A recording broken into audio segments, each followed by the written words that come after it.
Hai guys, ambyar. Gara-gara pandemi dan tekanan berat ekonomi, banyak usaha bubar gulung tikar. Nah, kalau usaha lama saja bisa gulung tikar, apalagi yang baru, kan lebih cepat bubar. So, gimana ini? Ya sudahlah, ayo ngopi. Ngopi solusi mami, solusi usaha asik di masa pandemi.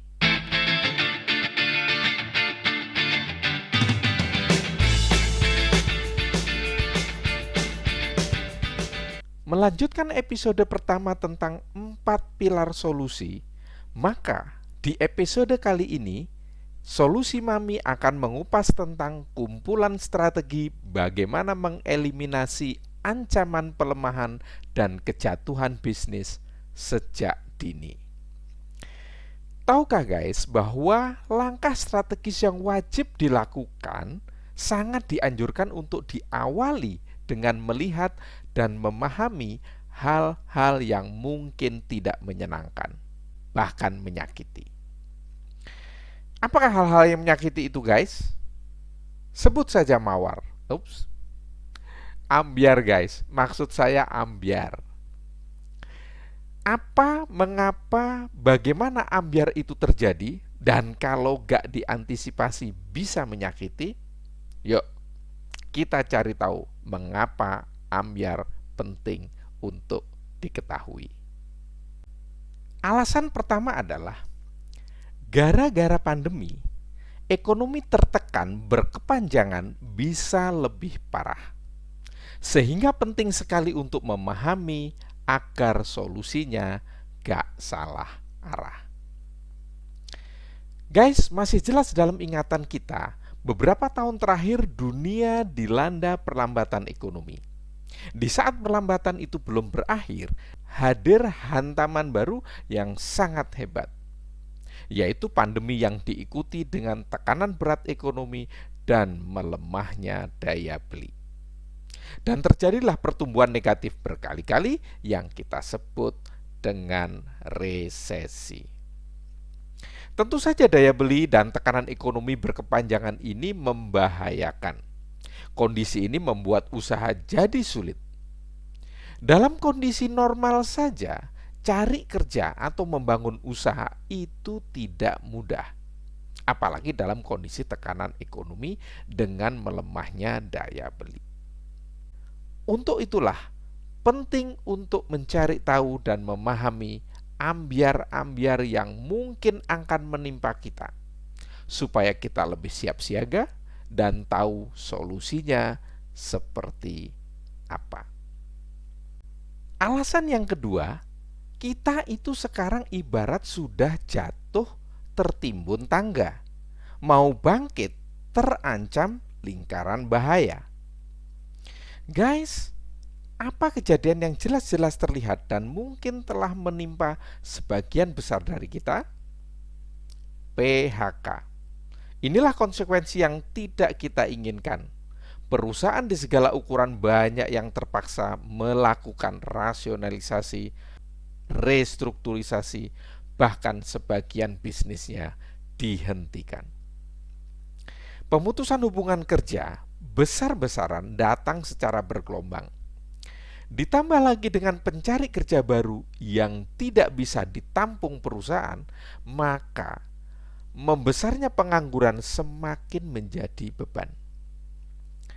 Pengangguran tidak menciptakan pendapatan. Tanpa pendapatan, bagaimana ada pengeluaran konsumsi atau pembelian? Tanpa adanya konsumsi, jelas bisnis akan rugi. Ilustrasi sederhana inilah yang saya sebut sebagai lingkaran bahaya. Ibarat sudah jatuh tertimbun tangga, begitu bangkit ketemu banyak buaya. Sorry. Ya lebih baik sekali-sekali kita buat bercanda ya guys ya, daripada kita kena tekanan terus-menerus. Nah intinya adalah kita itu bisa terjebak kepada lingkaran buaya. Lingkaran bahaya. Itulah guys, jangan sampai hal ini terjadi. Itulah pentingnya ambyar-ambyar ini untuk kita ketahui dan untuk kita pahami. Alasan yang ketiga, supaya kita bisa mencegah lagi daripada mengobati lagi. Begini guys, kita tahu bahwa pandemi beserta tekanan ekonomi dan merosotnya daya beli itu sudah terjadi. Nah, sampai di sini kita tidak bisa mencegahnya, nggak bisa. Karena memang sudah terlanjur terjadi kan. Namun, dampak ikutan yang bermunculan penting untuk dicegah supaya tidak terus-terusan merugikan. Jika tidak kita lakukan, bisa terus menjadi beban dan bikin kemunduran. Itulah guys, setidaknya 3 alasan mengapa penting memahami ambyar ini. Tentu supaya usaha kita tidak bubar. Selanjutnya, menggali, memahami, memitigasi ambyar lebih mendalam dan spesifik sangat penting dan tentu butuh kejelian. Untungnya semakin teridentifikasi dan semakin dipahami, kita semakin bisa melihat adanya celah, peluang, dan solusi. Untuk itulah melalui Aji-Aji Visi dalam serial Solusi Mami, saya mencoba menggali 7+ ambyar yang menyakiti, yang menjadi ancaman pelemahan, bahkan ancaman kejatuhan bisnis di masa pandemi. Ambyar yang pertama, awas, himpitan persaingan begitu ngeri dan kelamaan pengangguran terasa lebih nyeri. Ambyar ini akan mengupas adanya bahaya pengangguran akibat persaingan yang menjadi super ketat, nggak bisa dielakkan. Ancaman ini menjadi logis terjadi akibat adanya PHK besar-besaran. Jika korban PHK yang berlipat ditambah lagi dengan pencari kerja baru, maka jumlah pencari pekerjaan akan melonjak gila-gilaan. Pasar kerja dan kesempatan kerja baru yang tercipta pun akan jauh dari mencukupi. Sehingga nyaris sama sekali tidak bisa diandalkan. Akibatnya sulit dihindari guys. Persaingan memperoleh pekerjaan berlangsung sangat-sangat sengit. Memperoleh pekerjaan jadi sangat sulit. Kalau masih ngotot cari kerjaan, apalagi minim keterampilan, bisa ditebak akan banyak orang jadi korban, kelamaan jadi pengangguran. Konten ini akan mengajak pemirsa untuk benar-benar menyadari kondisi ini, supaya kita punya motivasi kuat untuk menemukan solusi. Di episode ini nanti juga akan diungkap alternatif upaya apa yang bisa mencegah agar kita terhindar dari kondisi yang menyakitkan ini. Dalam konten episode tentang hal ini nanti, Solusi Mami akan mengupas hal-hal seperti ini. Yang pertama, bangun mindset dan cakrawala agar tidak salah target dan gak jadi apa-apa. Yang kedua, pilih-pilih kerja atau latih-latih kinerja. Yang ketiga, akan mengupas sekali merengkuh dayung 2-3 opportunity terlampaui. Guys, Solusi Mami akan kita lanjutkan bahasanya di episode yang judulnya kira-kira seperti ini. Ancaman kejatuhan bisnis dan solusi di masa pandemi. Awas, nganggur terus atau kerjakan strategi bagus. Ambyar yang kedua, waspadalah. Jangan mau dihajar perubahan. Anda bisa gagal di pasar kerjaan. Guys, perlu kita sadari bahwa ambyar yang ini sebenarnya sudah mulai terjadi. Menemukan pekerjaan di pasar kerja secara offline telah banyak digantikan oleh online. Mencari pekerjaan secara online di pasar kerja atau situs-situs pencari kerja online pun telah tersaingi dengan perkembangan sosial media. Loh, apa hubungannya sosial media dengan pasar kerja? Kini hubungannya tidak baik-baik saja. Habis guys. Maksud saya percaya sebagian dari kita tahu bahwa sosial media telah tidak sekedar menjadi alat komunikasi, tapi telah menjadi media pamer kemampuan dan unjuk gigi. Perusahaan, pemberi pekerjaan, maupun para talent hunter kini gak bisa lagi dibohongi kurikulum vitae alias CV. Mereka gampang mendapat talenta yang bikin untung dan tidak akan terjebak beli kucing dalam karung. Mengapa? Karena sekarang ini kita hidup in the world of content. Jadi gampang sekali menemukan provider-provider, menemukan talenta-talenta yang paten dengan prestasi yang keren. Jadi kalau kita sekalian in the world of content ini tidak mulai mempersiapkan konten atas kompetensi yang kita bikin semakin paten dan keren, maka siap-siap aja cuma dapat kerjaan keren-keren. Sisa-sisa maksudnya guys. Sisa-sisa yang kemarin. Ampun men. Tapi gini guys, mau tahu gak cara hidup aman, nyaman, gak perlu capek-capek bikin konten? Ya caranya pakai rumus 9M. Yang kata bos gue, apa itu 9M? 9M itu madep, mantep, mangan, melok, morotuwo mati, mantu, marisi. Bingung ya? Apa itu artinya? Oke, terjemahan bebasnya gini guys. Memutuskan dengan mantap, makan ikut mertua. Kalau mertua meninggal dunia, maka menantu akan mendapatkan warisannya. Nah, itu kira-kira terjemahannya. Enak kan? Gak perlu capek-capek bikin konten, ikut mertua aja. Keren. Masalahnya, in the world of content, para calon mertua juga gampang tahu tentang konten-konten.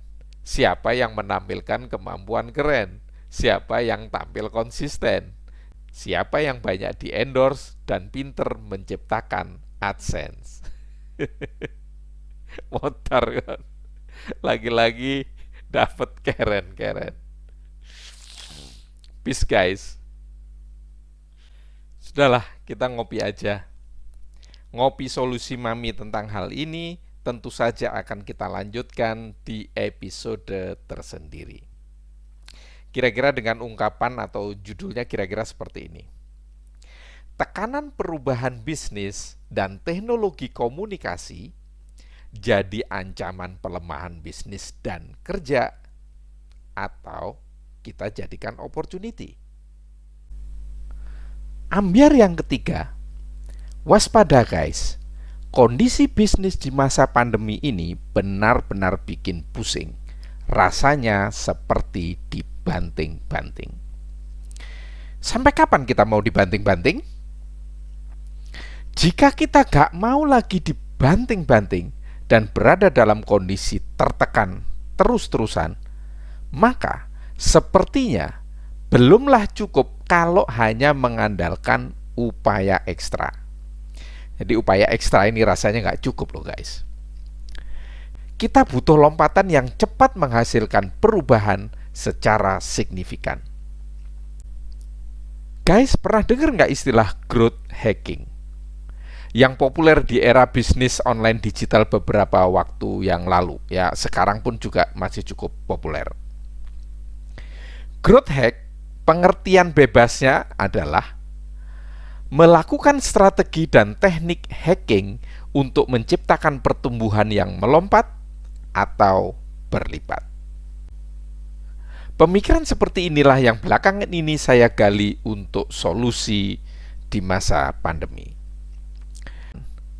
Perlambatan, ketertinggalan bisnis, kebocoran hingga kehilangan penghasilan yang sulit kita untuk mengembalikan, rasanya tidak cukup dijawab hanya dengan kerja keras. Tetapi cara-cara yang digunakan seperti biasa-biasa saja? Saya berpikir kita perlu menjawabnya dengan pemikiran hacking ini. Jika Anda ingin tahu tentang hal ini, Anda bisa mencari referensi atau searching di Google dengan menggunakan kata kunci growth hacking in business. Dan jika Anda menginginkan hal ini secara spesifik untuk memberi solusi usaha kita di masa pandemi, maka melalui episode ini saya akan sampaikan seperti apa formula growth hacking. Saya telah menamakannya dengan sebutan big hacking. Big merupakan kependekan dari business dan income generating. Sehingga big hacking adalah mencetak bisnis dan penghasilan dengan formula atau cara hacking. Tentu saja, maksud terkininya adalah upaya menciptakan pertumbuhan penghasilan yang melompat atau berkelipatan, terutama untuk mengatasi banyak kekurangan dan kehilangan penghasilan di masa pandemi. Itu yang saya maksudkan. Nah, konten ini nanti akan lebih kurang saya beri judul Ancaman Kejatuhan Bisnis dan Solusi di Masa Pandemi. Mau pilih dibanting atau kita ciptakan big hacking. Ambyar yang keempat, waspadalah, jangan lengah, bisnismu bisa modar dibunuh kebaikan besar. Mana ada kebaikan besar bikin modar? Ada-ada aja Aji ini. Gini ceritanya guys. Bisnis dengan menabur banyak kebaikan-kebaikan telah menjadi senjata penting yang sangat diandalkan. Dan jangan salah loh, karena banyak bukti perilaku bisnis seperti ini menghasilkan keberhasilan gila-gilaan. Jadi, kini fenomenanya, mulai banyak muncul model bisnis yang menabur banyak kebaikan dan kemudahan. Gak sekedar dijanji-janjikan loh guys, tetapi benar-benar dibuktikan. Bahkan kebaikan dan kemudahan itu ditaruh di depan atau dikasih duluan. Seperti yang saya katakan tadi, strategi itu sekarang telah menjadi andalan dalam berbisnis. Dan guys, pemeran utamanya adalah para raksasa kelas dunia. Padahal banyak bidang usaha yang diurus sebenarnya adalah bisnis yang banyak dilakukan pebisnis skala rakyat jelata. Apakah mau melawannya? Oh guys, nyaris percuma. Apakah ini melanggar etika? Tidak juga. Bahkan kalau bisnis Anda ikut gabung berkolaborasi, bisa jadi ikutan keren guys. Bisa ikutan memberi kebaikan dan kemudahan bagi konsumen. Kembali ke pertanyaan awal tadi, lantas di mana bikin modarnya? Ya, kebaikan besar atau kemudahan-kemudahan yang banyak itulah yang menjadikan konsumen sekarang ini manja, mau enak-enaknya saja. Tidak peduli apakah Anda sudah senior dalam berbisnis atau bahkan masih pemula pun, Anda kini dan nanti akan menghadapi konsumen yang terbiasa dimudahkan, terbiasa dimanjakan. Apakah Anda punya strategi untuk menghadapi tantangan bisnis seperti ini? Pertanyaan yang lebih berat lagi, apakah Anda punya budaya diri sebagai pelayan sejati untuk menghadapi perilaku konsumen seperti ini? Disinilah guys, terjadi kesenjangan yang sangat lebar. Tapi sekaligus belum banyak yang sadar. Ini tersembunyi, terutama bagi para wirausaha pemula atau yang baru memulai. Yang sudah pengalaman pun sebenarnya masih banyak yang terlihat hanya bisa memberikan layanan yang standar-standar saja. Layanan standar akan sulit mengimbangi keinginan pasar yang terbiasa mendapatkan kebaikan besar. Guys, itulah gambaran awal tentang mudahnya bisnis modal dibunuh kebaikan besar. So, apa solusinya? Solusi Mami dan kelanjutan tentang hal ini bisa kita simak di konten video Aji-Aji Visi yang kira-kira akan saya beri tema seperti di bawah ini. Ancaman pelemahan bisnis dan solusi di masa pandemi, waspadalah. Jangan sampai modal dibunuh kebaikan besar. Ambiar yang kelima, awas, merosotnya demand bikin jauh dari konsumen saat kembali sudah di lain hati. Guys, perubahan yang terjadi belakangan ini mendapat momentum ngebutnya dengan hadirnya pandemi. Pandemi yang berkepanjangan bisa memerosotkan omset penjualan. Bahkan banyak bisnis tak bisa bertahan.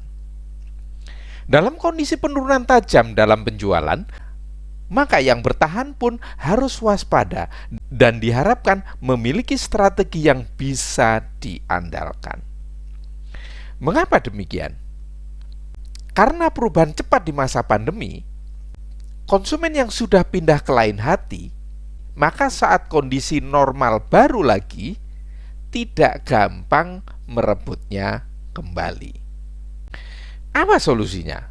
Solusi Mami untuk hal ini kita simak di konten video nanti yang lebih kurang saya berikan judul dengan kalimat seperti ini. Ancaman pelemahan bisnis dan solusi di masa pandemi, awas, susah kembali, terlanjur di lain hati. Seperti apa konten ini? Ya monggo, ditunggui. Guys, ambiar yang keenam, waspadalah, hilang daya saing hingga tak layak lagi bertanding. Salah satu ambiar yang juga menakutkan adalah kehilangan daya saing akibat tidak relevan dengan perubahan. Kalau hanya kalah bertanding, mungkin bisa diperbaiki. Tetapi jika tidak layak bertanding, maka perubahan fundamental bisnis Anda pastikan menggelinding. Bagaimana kelanjutan ceritanya dan seperti apa solusi Mami untuk tidak sekedar mencegah, tapi bahkan melejitkan usaha Anda di masa pandemi? So, simak solusi Mami di konten video nanti yang lebih kurang bisa diungkapkan dengan kalimat seperti ini. Ancaman kejatuhan bisnis dan solusi di masa pandemi, hilang daya saing, gagal tanding, ingatlah, big hacking. Ambiar yang ketujuh, hati-hati guys, bisnis sekarang semakin gampang tereliminasi oleh perubahan teknologi. Kini, teknologi semakin menjadi pendorong perubahan di segala segi. Guys, saya yakin Anda bisa melihat bahwa gara-gara perubahan teknologi, perusahaan besar pun bisa kelimpungan hingga merugi. Apalagi usaha kecil-kecil yang lemah inovasi. Tentu saja ini kewaspadaan yang harus benar-benar perlu kita cermati, kan? Jangan sampai bisnis yang kita harapkan membawa pendapatan kembali, kok malah susah bertahan, bahkan merugi. Kewaspadaan dan tindakan seperti apa yang perlu kita lakukan? Simak solusi Mami dan cerita lanjutan konten di Aji-Aji Visi yang temanya dapat diungkapkan dengan kalimat seperti ini. Ancaman pelemahan bisnis dan solusi di masa pandemi, waspadai, teknologi manusiawi bikin bisnismu tereliminasi. Oke guys, kemudian stop dulu, nanti kebanyakan. Saya khawatir kalau saya sendiri yang nyerocos, solusinya nanti kurang tepat dan tidak jos. Jadi, bisa kurang relevan dengan Anda punya kebutuhan. Untuk itu silahkan kasih komentar dan masukan. Bahkan saya menyediakan form-form isian guys, yang saya harap Anda berkenan melakukan pengisian. Adapun link tentang isian ini ada di deskripsi video episode ini. Komentar, masukan terutama dari form isian dari Anda akan saya stratifikasi dan akan saya jadikan rujukan utama dalam pembuatan konten-konten saya selanjutnya. Bahkan akan saya jadikan bahan untuk membuat pelatihan online gratis yang relevan dengan Anda punya bisnis. Oke guys, kita sudah di ujung acara ngopi-ngopi, ngobrolin pemikiran dan inspirasi. Semoga ambiar-ambiar yang kita identifikasi tadi justru menciptakan tambahan kewaspadaan dan semangat kita bersama untuk mencari solusi. Dan selanjutnya, kita akan jumpa lagi di episode ketiga, yaitu pilar klaster yang kedua, yang ngomongin kumpulan kemudahan dan keberkahan untuk bisnis Anda. Yang sebagian kemudahan-kemudahan itu terbukti bikin pemula saja jadi berjaya bisnisnya. Omsetnya bahkan berlipat ganda. Jadi jangan melewatinya ya. Episode ketiga itu saya beri judul atau tema yang lebih kurang seperti ini: Kemudahan bisnis hadapi pandemi dan solusi asik usaha ajib, temukan 8 plus sip. Guys, saya akhiri episode kedua ini dengan pantun. Terima kasih untuk perjumpaan kita yang baik, akrab, dan fair. Juga matur nuwun sedalam-dalamnya dan sebesar-besarnya. Kalau Anda suka sedikit saja, kasihlah like, subscribe, dan share. Kalau gak suka pun, ya pencet pelan-pelan saja tanda like, subscribe, dan share-sharein juga. Akhir kata, bukan akhir jumpa. Saya ucapkan wassalamualaikum warahmatullahi wabarakatuh. Salam jumpa dalam keadaan apapun. Semoga rahmat ilahi terus-terusan menyertaimu. Apa solusi asik di masa pandemi? Ya, solusi Mami selanjutnya. Ayo ngopi-ngopi lagi. Dadah.